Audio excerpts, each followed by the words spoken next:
Aquarius, welcome again. It's November 2021. Dadhichi here. I'm back with a lot more energy than I had the last couple of months. As some of you know, I had COVID, but thank God. Sign of the cross, even though I'm not particularly that way inclined. But I'm thankful to be back, with the exception of a bit of a stubborn dry cough, which seems to be a post-COVID symptom.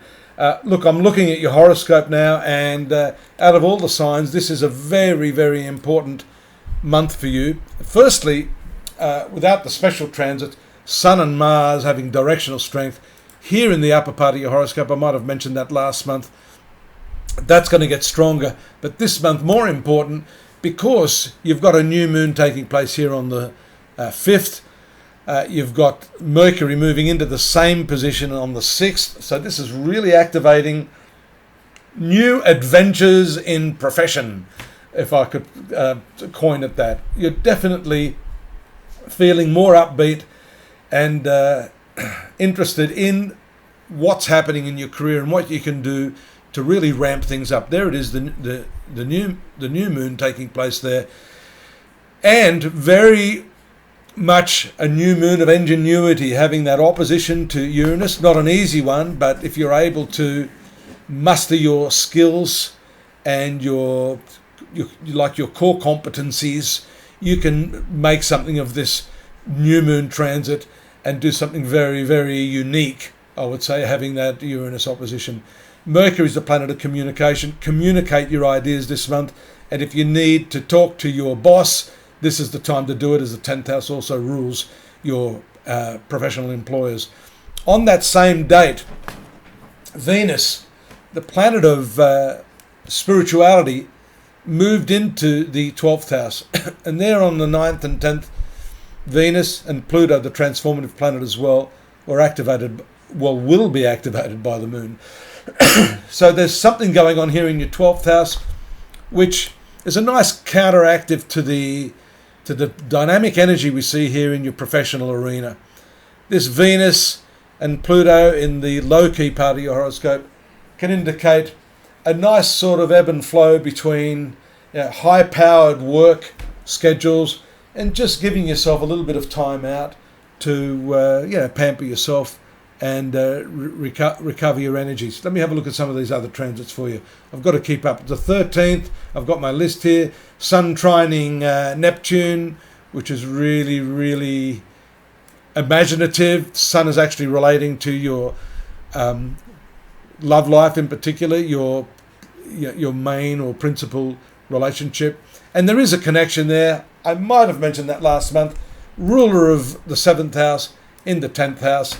Usually very lucky if your business is connected to your spouse or partner, or it could simply mean new connections or new business partnerships as well, as that planet's getting that directional strength in the southern part of the horoscope. Now here's the other big one, the opposition to Mars on the 18th, then the Mercury opposition and the conjunction to Uranus, and the full moon eclipse here in this 4th sector of your horoscope, Aquarius. So that's all to do with your domestic sphere. These red lines are what we call tension lines, opposition lines. So there's a tug of war, and that's why I sort of preempted that by suggesting that a little bit of time out with that Venus and Pluto in the 12th house, that low-key area. That could certainly mean, because the 12th house is linked by its element to the 4th house, that time out may necessarily be by giving some additional quality time to the ones that you love. Important transit there, the Sun moves out of your 10th house, bringing with it in the next month opportunities to gain from the efforts that you've put into your work here, because this 11th house is the house of gains. And notice its close proximity to the South Node. There may have been something there in your past that had not been forthcoming. That could be bonuses or money that had been outstanding. You may actually find that comes to fruition during this month. 25th, Mercury also moves into that area. So that's an excellent omen. All of the planets function very, very well in this 11th house, which is the house of financial gain, but it's also the house of life fulfillment.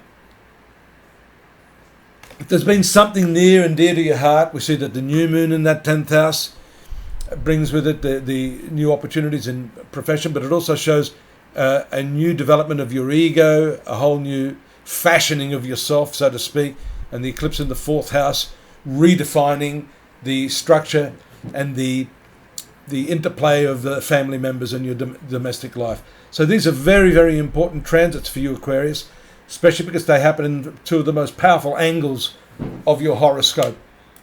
The final aspect there is this really nice aspect, again, coming from your 10th house of career, and it is the ruler of your career. Mars, along with Pluto, rules your 10th house, Scorpio. Look at that triangular aspect, the trine aspect to Neptune, which is still retrograde in your 2nd house of finance or income. This is a highly imaginative aspect, showing that you're going to be quite, I suppose, original in the way that you earn more money, possibly even more spiritual. You're going to find that maybe being selfless, helping others in the group context, is going to somehow karmically come back to you in a very, very positive fashion. That's it for the month. I hope you'll pop on over to astrology.com.au. I've got the transcript of this if you want to read through it.